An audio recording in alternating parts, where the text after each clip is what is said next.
주말에 또 수만 명의 여성들이 대학로에 모여서 몰카범죄 근절을 요구했습니다. 단순히 몰카 이야기만 하는 게 아닙니다. 단지 여성이라는 이유로 여전히 불편한 수많은 관행을 깨자고 말합니다. 잠시 후에 깜짝 손님 모셨습니다. 오늘 월요일이죠. 박지원 의원 나오는 날인데 김정은 위원장 못 만나고 떠난 폼페이오 국무장관 무슨 일이 있는 건지 좀 물어보겠습니다. 박지원 의원은 과거에 국회 특수활동비를 가장 많이 쓴 분 중에 한 분인데 이것도 꼭 물어보겠습니다. 자, 사사건건 시작합니다.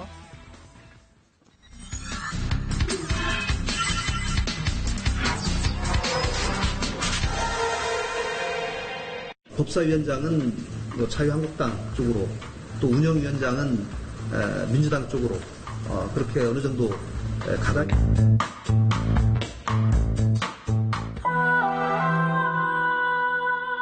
김관영 원내대표의 사실과 다른 합의 내용 발표에 유감을 표하며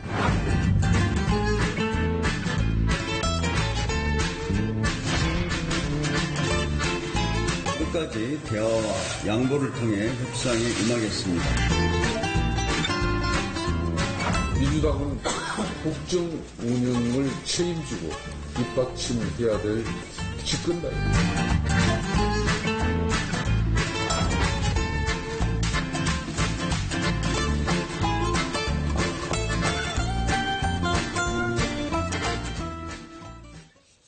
여의도 사사건건 정치 9단 민주평화당 박지원 의원 자리했습니다. 어서 오십시오. 안녕 못합니다. 왜 안녕 못하십니까? 특수활동비 제일 많이 썼다고. 네, 특수활동비 잠시 후에 질문이 많이 기다리고 있습니다. 네, 처음부터 먼저 그렇게 길을 확 죽입니까? 원구성협상 잠시 후에 자세히 여쭤볼 건데 이거 먼저 질문 드리고요. 국회 부의장 하마평이 계속 오르내리락 하던데 아예 언급도 내 이름 언급도 하지 말아달라 이렇게 기자들한테 부탁하셨어요? 제가 이것저것 다 했는데 네. 국회 부의장까지 하면은 제 자존심도 허락하지 않고 국민도 욕해요. 저 안 합니다. 자존심이 허락하지 않는다는 말은 무슨 말씀이세요? 이제 후배들도 하고 네. 좀 다른 분들도 하셔야지. 네. 나는 제가 했다. 이것저것 다 했잖아요. 네. 그런데 국회 부의장까지 하면은 거듭 말씀드리지만 저도 옳은 일이 아니고 국민들도 저 녀석처럼은 안 되는데 합니다. 네. 알겠습니다. 자, 대북 문제 먼저 여쭤보겠습니다. 저희가 대북 문제 점성술사다 하도 구체적인 정보를 많이 갖고 계셔서 그런 별명까지 붙여드렸는데 폼페이오 국무장관이 김정은 위원장 만나지 못하고 평양을 떠났습니다. 어떻게 보셨어요? 빈손으로 떠났다 이런 분석도 많습니다. 빈손으로 떠난 건 아니지만 어떻게 됐든 김정은 위원장이 최소한 우리 조명균 통일부 장관 갔을 때도 만나지 않아서 저건 아닌데 라고 했습니다. 그렇지만은 이번에 폼페이오 미 국무장관은 비핵화 또 김정은 위원장과 이미 세 차례 만나서 논의를 했다고 하면은 반드시 만나서 했어야지 이건 큰 실수입니다. 만약 김영철 통전부장이 미국에 갔을 때 트럼프 대통령이 안 만나준다고 하면 어떻게 되겠어요? 네. 그때는 만났죠. 그러니까 김정은 위원장이 이번에 폼페이오를 면담하지 않은 건 잘못한 거다 이렇게 분명히 잘못이죠. 네. 그리고 외교적 실수입니다. 네. 아무리 삿바 싸움을 시작했다 하더라도 만나고서 했어야 한다 이렇게 그렇죠. 생각하시는 거군요. 거기에다 네. 떳떳하게 얘기를 하고 네. 이거 저 SNS에 이미 이렇게 밝히셨군요. 네. 나와 트럼프 대통령이 진심으로 비핵화에 대해서 얘기를 했으니까 네. 당신들이 좀 잘해달라. 그리고 나는 분명히 한다. 이렇게 얘기를 했어야 풀리는 거지. 그건 네. 아주 잘못했어요. 네. 저 SNS에 방금 보니까 김정은 위원장이 북한 대내용이다 이렇게 분석하셨어요. 혹시 이 질문 전에부터 드리고 싶었습니다. 이번에 그 강도 발언이 네. 대내용이다. 강도 발언이 예. 이런 것까지 요구하면 미국이 트럼프 대통령 강도다 이런 식으로 표현했는데 그렇죠. 예. 그것은 쉽게 말해 북한 내 어떤 강성 또는 군부를 향한 대내용 발언이다 이 말씀이시군요. 그들이 말하는 인민들에게도 네. 이제 그러한 체면을 살리는 일을 하겠죠. 네. 그렇지만 그것이 대내용이라고 하더라도 네. 지금 대화를 활발히 하고 있는 미국을 향해서 강도다. 이런 표현도 그거 잘못이에요. 네. 그것도 너무 나갔다 이 말씀이시군요. 혹시 대내용이라면 이제 물론 북한 내 주민들도 있겠지만 군부라든지 강성 특히 군부를 설득하는데 김정은 위원장이 좀 어려움을 겪고 있다고 보십니까? 저는 그렇게까지는 안 그렇진 봅니다. 않고요. 왜냐하면 김정은 위원장이 권력을 완전히 장악하고 있는 것은 사실이기 때문에 네. 오히려 그들의 인민들에게 주민들에게 그것을 좀 과시했지 않는가. 네. 그렇지만 과유불급이죠. 지나치죠. 알겠습니다. 네. 북한과 미국 서로의 입장을 먼저 화면으로 보겠습니다. We had many hours of productive conversations. These are complicated issues, but we made progress on almost all of the central issues. We talked about what the modalities would look like for that destruction of that facility as well, and so some progress there as well. 북한은 외무성 성명을 통해서 고위급 회담에 나타난 미국 측 태도와 입장이 유감스러웠다 이렇게 밝혔고요. 네. 미국이 일방적인 비핵화를 들고 나왔고 종전선언 문제를 밀어놓으려고 했다 이렇게 주장했습니다. And so if those requests were gangster-like they are, the world is a gangster because there was a unanimous decision at the UN Security Council. President Trump believes your country can replicate this path. It's yours if you'll seize the moment. The miracle can be yours. It can be your miracle in North Korea as well. 우리가 강도라고 했지만 원문 보니까 갱스터라고 했군요. 네. 갱스터나 뭐 강도나. 강도나요? 네. 그런데 저기 보면은 유감스럽다. 네. 한 것은 저는 북한을 이해합니다. 아니, 지금 6.12 북미 정상회담 싱가포르 선언이 네. 이제 25일밖에 안 됐습니다. 그런데 지금 벌써 완전한 비핵화를 실천해라. 이건 아니죠. 그럼 미국은 뭘 해줬습니까? 그렇기 때문에 한미 군사훈련 안 하고 있지 않습니까? 아니 그러면 네, 분명한 메시지를 던졌지 않습니까? 네? 네. 그렇기 때문에 풍계리 갱도도 파괴했지 않습니까? 네. 그리고 미사일 시험장도 하겠다. 네. 유해도 송환하겠다. 이렇게 지금은 6.12 정상회담 전에는 말 대 말이었지만은 네. 지금은 행동 대 행동입니다. 그런데 가서 바로 완전한 비핵화 CBID 요구하면 네. 북한으로서는 그거 못하는 겁니다. 그것도 말씀드리지만 네. 트럼프 대통령은 말과 종이로 약속하지만 김정은 위원장은 핵시설과 무기를 폐기해야 되는데 네.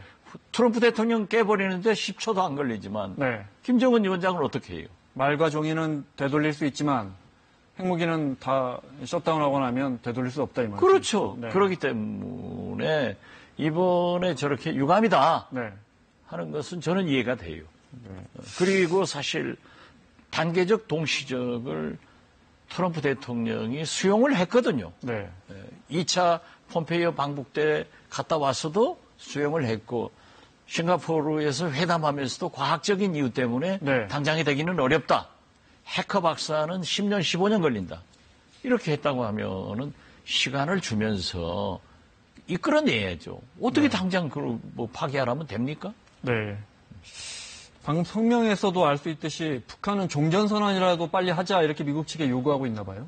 그것은 지금 체제 보장, 네. 평화협정으로 이끌어서 체제 보장을 받으려고 하는 단계입니다. 네. 지금 북한이 공격을 해버리면, 미국이 북한을 공격해버리면 자기들은 곤란하거든요. 네. 그렇기 때문에 지금 사실상 휴전 관계이기 때문에 종전으로 하고 네. 평화협정 가자. 이건 체제 보장 받으려고 하는 단계입니다. 네. 그러니까 저 정도는 할 수 있는 거예요. 네. 네. 그것도 뭐 어느 정도 선 지나면 미국도 당연히 그거까지 해줄 수 있을 것 같아요. 당연히 해야죠. 네. 알겠습니다. 얼마 전 인터뷰에서 9월 미국 뉴욕에서 열리는 유엔 총회에 김정은 위원장이 올 가능성이 높다 이렇게 말씀하셨어요. 그냥 하신 말씀이에요? 아니면? 아니요. 그것은 저는 네. 이제 트럼프 대통령이 11월 중간선거가 있기 때문에 트럼프 대통령은 급합니다. 만약 여기에서 하원 상원의 소수당이 되고 또 러시아 게이트, 섹스 스캔들 이런 게 있는데 11월 선거에서 실패하면은 진짜 탄핵의 위험성도 있는 거예요. 네. 그렇기 때문에 저는 이 여름 내에 북미 정상회담을 다시 할 것이다 했지만은 잘 아시다시피 7월 4일 독립기념일부터 9월 3일 네. 노동절까지 아니요 노동자 데이까지는 미국 2달간 완전히 휴가 시즌 아니에요. 그 9월 달에 유엔 총회가 있기 때문에 네.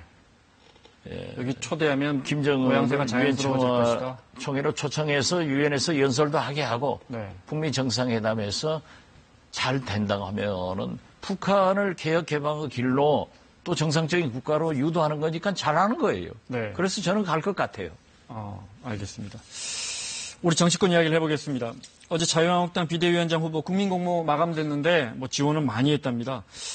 한 30명 정도로 좁혀졌다. 안상수 준비위원장이 이렇게 이야기했는데 누구로 되는지 혹시 들으신 거 있으세요? 저는 뭐 전혀 모릅니다. 네. 오직 한국당이 얼마나 급했으면은 네. 이국종 외과 교수한테 수술 좀 해주라. 네. 이렇게 김성태 부탁. 권한대행이 직접 만나봤다는 거 아니에요? 네, 그렇죠. 네. 뭐 진실성은 있겠죠. 네. 그렇기 때문에 했는데 저는 지금 한국당 비대위원장 대통령 선거도 아니고 네. 총선도 아닌데 와서 칼질하고 싶은 사람이 있을까? 저는 그렇게 생각됩니다. 이국종 교수가 그 거절하면서 외과계 현안이 자유한국당보다 훨씬 더 심각해서 못 가겠다 이렇게 이야기했나 본데 그분도 아주 진짜 재밌게 얘기했더라고요. 외과계는 진짜 심각한가 봅니다. 네. 그분이 정치인보다 훨씬 말을 재밌게 했어요. 네, 네. 지난주였죠. 저희 프로그램 출연하셔서 정의화 전 국회의장을 꼽으셨어요. 제일 뭐 이것저것 따져봤을 때 제일 낫다. 지금도 유효합니까, 정의화 국회? 네, 저는 정의화 의장 아니면은 네. 김병준 네. 전 부총리가 하지 않을까 그렇게 봅니다. 김병준 전 부총리는 뭐 긍정적인 입장은 내놨고요. 부른다면. 그렇지만 네. 당내 사정은 잘 모르거든요. 네. 그렇기 때문에 지금은 뭐라고 하더라도 대선 총선이 없으니까 당내 사정을 잘 알아서 해야 됩니다. 그런데 그 분열도요. 저희처럼 진보 개혁들은 자꾸 해봤으니까 네. 해봤으니까 잘해요. 네. 또 통합도 잘하는데 보수는 가치 기준이 이익입니다. 그래서 손에 날 짓은 안 하거든요. 예, 분열은 안 되고 누가 비대위원장을 오더라도 몇 사람의 인적 청산하고 같이 갈 것이다. 그렇게 네. 봅니다. 뭐 그렇게 크게 기대할 필요 없어요. 깨지지는 않을 것이다 이 말씀이신 저는 그렇게 거죠? 봐요. 네. 그리고 지금 우리 뭐 여권이나 우리 당 같은 데서는 보면은 335 앉아서 한국당도 깨지는 것 아니냐 걱정하지 마라. 그건 절대 안 깨집니다. 네, 알겠습니다. 아무도 이렇게 제대로 좀 큰 인물을 모셔오지 못하면 안상수 지금 저 준비위원장이 비대위를 맡게 되는 거 아니냐 이렇게 보십니까? 누가 큰 인물이에요? 그 큰 인물이 오겠어요? 안 옵니다. 아니 그러다 오면 어떻게 하시려고 그러십니까? 네. 뭐 보시면 지금 그럴 만한 분들이 다 내 이름 거명하지 마라 했잖아요. 네, 알겠습니다. 이런 가운데 홍준표 전 대표가 페이스북은 닫았는데 또 트위터로 페이스북은 닫았지만 트위터로 이런 입장을 밝혔습니다. 연말까지 나라가 나가는 방향을 지켜보겠는데 홍준표의 판단이 옳다고 인정을 받으면 다시 시작할 것입니다. 해서 벌써 오후 들어가니까 언론들은 홍준표 전 대표가 컴백하는 거 아니냐 이런 기사를 내고 있는데 이건 어떻게 보십니까? 당장 컴백은 하지 않지만은 네. 호시탐탐 노리고 있죠. 그렇기 때문에 저건 정치를 계속하는데 내 말이 옳다는 것을 한번 보여주겠다라고 하면서 미국 가더라도 한국 쳐다보고 곧 들어올 거예요. 네, 곧 다시 복귀할 것이다 이렇게 보십니까? 그렇죠. 네. 아니 근데 지금 원내 의원도 홍준표 아니고. 대표가 정치하면 뭐 하겠어요? 아니 근데 지금 뭐 원내 의원도 아니고. 아니 그러니까 또 재주가 있는 분 아니에요. 네. 국회의원 아니어도 다 들어올 곳은 만들어지겠죠. 네, 알겠습니다. 아니 뭐 안철수 전 대표도 그러니까요. 네, 돌발 퀴즈 하나 되겠습니다. 저희가 심혈을 기울여서 준비한 돌발 퀴즈 하나 보시죠. 자, 네, 다음 중 가장 어려운 것은 어떤 겁니까? 1. 부엉이 모임의 완전한 해산. 2. 아시아 국가의 월드컵 결승 진출. 지금 유럽 대표팀으로만 네 나라가 이미 4강이 결정됐고요. 3. 신동욱 총재의 자유한국당 비대위원장 선임. 4. 홍준표 전 대표의 정계 은퇴. 다음 4개 중에 가장 힘든 건 어떤 겁니까? 난이도가 있습니다, 저희가. 난이도가 굉장히 높은데 아무래도 뭐 아시아 국가 월드컵 진출이야 못하겠죠. 나머지는 전부 아니, 정치적 사항이기 때문에. 네, 다른 건 가능하다 이렇게 보시는 거예요? 그렇죠. 아니, 부엉이 신동욱 모임만 총재가 안- 비대위원장 될 수 있습니까? 예? 신동욱 총재가. 그건 안 되죠. 이거- 아니 그러니까 네. 정치권에서 얘기이기 때문에 네. 저분은 또 무슨 말하면 당장 또 비난하니까. 아, 그래서 차마 3번은 못 하셨군요. 아니 저분하고 저하고 싸울 군번이 아니잖아요. 네. 그건 인정하겠습니다. 네. 알겠습니다. 자, 홍준표 전 대표는 이렇게 SNS에 다시 곧 돌아올 수도 있다. 물론 이제 국민이 날 인정해 준다면 내가 했던 말이 안철수 대표. 아니, 홍준표 전 대표가. 아, 그렇습니까? 네. 예. 그거 방금 말씀하신 것처럼. 그랬는데, 안철수 전 대표도 오늘 한 언론과 인터뷰에서 어떻게 보면 정반대죠. 정치 일선에서 물러나 있겠다. 국민이 다시 소환하지 않는다면 정치에 복귀하지 못할 것이다. 문화일보하고 인터뷰에서 이렇게 말했어요. 이건 어떻게 보십니까? 아주 잘 결정했죠. 사실 대통령 선거 패배 후에 저런 결정을 내렸다고 하면은 그래도 안철수 전 대표야말로 4차 산업 미래에 대해서 준비된 사람이거든요. 네. 그렇기 때문에 일정한 정치권과 간격을 두고 네. 나타나지 않았으면은 지금 찾을 거예요. 벌써. 아, 대선 이후에 그렇게 성급하게 무대 위로 올라오지 않았다면. 그렇죠. 국민은 아니 지금 왜 찾을 서울시장까지 텐데. 나갑니까? 네. 그래서 성급했는데 저런 결정을 하는 것은 참 잘했다. 모르겠어요. 또 저분은 잘 바꾸기 때문에. 그렇지만은 참 잘 한 것 아니, 같아요. 완전히 퇴진하겠다고 지금 해석하시는 것 같은데 그건 아니고 아니, 국민들이 국민이 부르지 부르면 않는다면, 오겠다. 부르지 않는다면 쉽게 다시 정치로 돌아가긴 쉽지 않을 것이다 이런. 저건 국민이 부르는 시간을 위해서 자기는 준비하겠다 이런 뜻이에요. 네. 그런데 제가 가시기 전에 꼭 부탁하고 싶은 것은 네. 안철수 대표가 다당제를 만들었고 다당제를 실패하게 했습니다. 그래서 가시는 김에 좀 떠나 있는 김에 그 비례대표 문제 좀 해결해주고 가면은 더 박수 치겠다. 아, 세 분 의원들 말씀하시는 거죠? 예, 그렇습니다. 네. 또 몇 분 있으니까. 네, 네. 네. 알겠습니다. 네. 다시 못 돌아올 거라고 생각하십니까? 저는 자기가 지금 말씀한 대로 하면은 거듭 말씀드리지만 그래도 4차 산업, AI 이 미래에 대한 준비는 가장 잘된 분이기 때문에 네. 국민들이 찾을 수도 있다. 이렇게 봅니다. 네. 그렇지만은 자꾸 정치권에 삐죽삐죽하면은 안 찾아요. 네. 내년쯤에 우리 이 뉴스에 정치권 뉴스에 홍준표 전 대표가 등장할 가능성이 더 높습니까? 안철수 전 대표가 등장할 가능성이 더 높습니까? 두 명만 놓고 본다면요. 홍준표는 곧 나타날 거예요. 자, 민주당 이야기하겠습니다. 8월 전당대회 앞두고 박범계 의원은 이제 출사표 던졌고요, 당대표로. 네, 그렇대요. 이제 애둘러 여쭤볼 것 없이 친문 진영에서는 제일 좌장이라고 할 수 있는 이해찬 의원이 나오면 쉽게 평정될 것 같은데 이해찬 의원은 아직 고심하고 있는 것 같아요. 어떻게 될 것 같습니까? 국민들이 생각하는 대로 갈 거예요. 또 언론들이 이해찬 전 총리가 나오면은 잘 평정돼서 잘할 것이다. 했으면은 그게 옳은 판단 아닌가 그렇게 생각합니다. 이해찬 의원이 당 대표로 나올 거다 이렇게 보시는 거군요. 저는 그렇게 언론에 써 있대요. 네. 그 기사 읽어보니까 저도 수긍이 되더라. 구체적으로 설명해 주시면요. 거기까지 얘기할 필요는 없어요. 네. 나무당 지금 다 박범계고 특히 네. 우리 박영선 저하고 제일 가까운데 네. 지금 대표 준비 열심히 하고 있더라고요. 아니 저희 고정하시는 안문석 의원도 출사표 던지려고 그러는데 미리 분석해 주시면 제가 좀 말리려고요. 알죠. 이해찬 의원도 정리된 것 같다. 네. 안민석 의원도 아주 스마트한 네. 정치인인데 아마 이해찬 대표가 나오면은 안민석 의원은 어려울 거예요. 네. 또 그런 결기가 있는 분이에요. 네. 알겠습니다.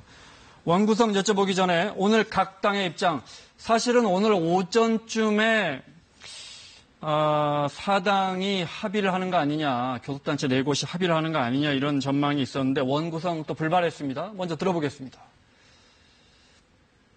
법사위마저 민독을 들이면서 일방 독주 체제를 갖추려는 탐욕적이고 비민주적인 발상을 벌이지 못하고 있습니다. 더 이상 일방적이고 강도적인 요구는 그만하고 떼쓰기가 아니라 합리적인 협상에 임해주기 바랍니다. 법사위는 그간의 국회 내에서 견제와 균형을 위해서 국회의장이 소속된 정당과 다른 정당에서 담당했습니다. 그간의 관례와 상식에 맞는 주장을 통해서 원내 협상이 마무리되기를 희망합니다. 전체를 놓고 교섭단체 의석 비출에 맞춰야 할 것입니다. 평화의 정의 의원 모임은 최소한 부의장과 상임위원장 한 석 또는 상임위원장 2석을 요구하는 것입니다. 반드시 협상의 성과물을 만들어야 합니다. 오늘 중으로 협상을 마무리하고 이번 주 중 국회 정상화에 물꼬를 틀 수 있도록 민주당은 끝까지 대화와 양보를 통해 협상에 임하겠습니다. 오늘 강도란 말이 많이 나옵니다. 북한 외무성 성명에도 강도라 그랬고, 김성태 권한대행도 민주당이 국회의장 가져가는데 관행적으로 그 야당 줘야 되는데 법사위원장까지 가져가는 건 강도적 요구다 이렇게 이야기했어요. 어떻게 보십니까? 저렇게 복잡할 필요 없이 우리 당 원내대표가 얘기한 대로 네. 경선하면 돼요. 경선하면 되고 네. 지금 현재 사실 관례가 법사위원장은 야당을 주게 돼 있는데 안 준다고 하면은요 다당제에서 우리 민주평화당한테 주면은 제일 좋은 거 아니에요? 그리고 알겠습니다. 네. 부의장은 네.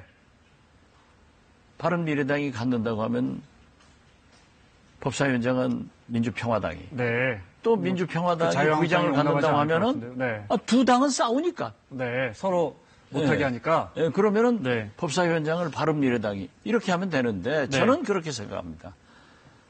이 원내대표를 제가 3번 해봤는데 원구성 협상하고 상임위원장 배정하고 나서는 의원총회 가서 원내대표는 진짜 복날의 개만큼 얻어맞습니다. 의원들한테.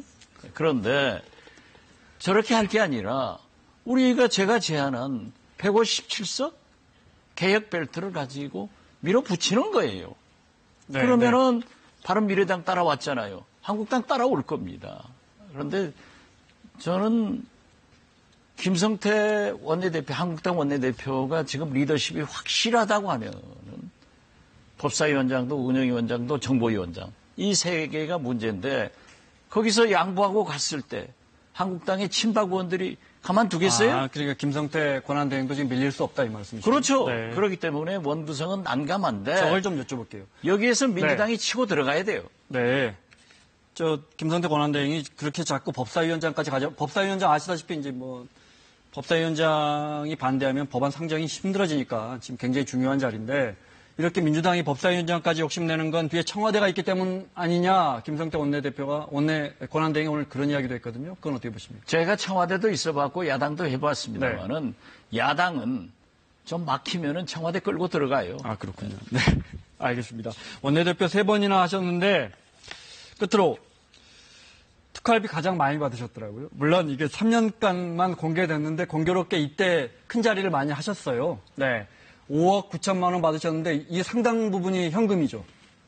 현금도 있고 네. 계좌로 들어오는 것도 있는데 근데 현금 나는 많죠. 국회 사무처가 참 재밌는 게 네. 왜 야당한테는 대표들한테 주고 여당인 한국당 전신 네. 새누리당한테는 당직자나 또 농협을 통해서 주고 딱 줄여놨더라고요. 네. 그런데 저는 원내대표 2번 비상대책위원장 남북관계특위위원장 법사위원을 했기 때문에 제가 많이 썼어요. 네, 많이 또 받았다는 저는 말씀이시죠. 네. 특수활동비를 대통령 비서실장 장관 공보수석하면서 네. 제가 제일 많이 쓴 사람입니다. 홍준표 전 대표처럼 혹시 집에 이렇게 좀 가져. 홍준표 대표가 나쁜 사람이에요.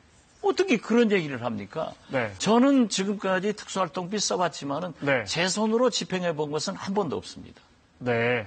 그리고 그분들이 집행하고 부족하다 했을 때는 오히려 제 사비로 도와줬지 네. 절대 그런 짓 안 했습니다. 그렇게 오랫동안 알겠습니다. 사적으로 쓰신 건 없습니까? 없습니다. 5억 원이나? 네. 근데 이게 영수증 처리가 안 되는 돈인데 사적으로 안 쓰셨는데 확인할 길이 없네요. 네. 그 사적으로 안 쓰게 된 돈들이 많이 네. 있어요.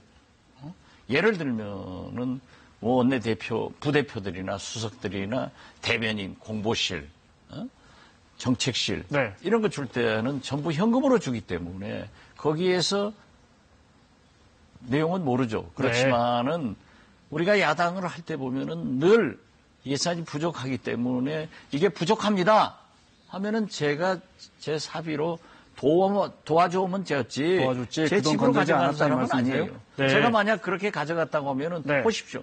대한민국에서 어떤 의미에서 보면은 저만큼 특수활동비 많이 쓴 사람 어디 있어요?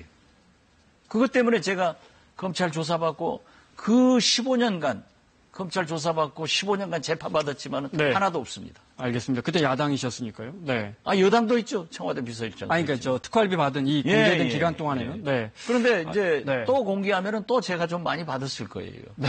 왜냐하면 네. 원내대표를 또 했잖아요. 알겠습니다. 시간 때문에 특활비 어떻게 국민들은 폐지했으면 좋겠다고 하는데 어떻게 할까요? 국민들이 원하면 폐지하는 게 좋아요. 네. 네. 그러나 꼭 그것이 네. 특활비를 받아서 홍준표 대표처럼 자기 집으로 가져간 사람들이나 특활비를 받아서 댓글 다는데 사용하는 사람들이 문제지 네. 깨끗하게 산 사람들이 무슨 문제예요. 네. 그렇지만은 국민 정서가 요구하기 때문에 폐지 좋다. 네. 저는 찬성입니다. 자막에 홍준표 전 대표가 쏘아 올렸다 이게 나와 있는데 이게 사실은 이제 홍준표 전 대표가 저 성완종 회장한테 1억 받은 거 이제 받았다는 의혹에 이제 아니다 해명하면서 특활비를 우리 집사람한테 줬더니 그걸 모아서 이렇게 비자금이다 이렇게 말하면서 이 논쟁이 시작된 거거든요. 특활비를 모아서 네. 자기 부인한테 주었다고 하면은 그거 제대로 정치인이 아닙니다. 알겠습니다. 자격 없어요. 거기까지 듣겠습니다. 자, 민주평화당 박지원 의원과 함께했습니다. 고맙습니다. 예, 감사합니다.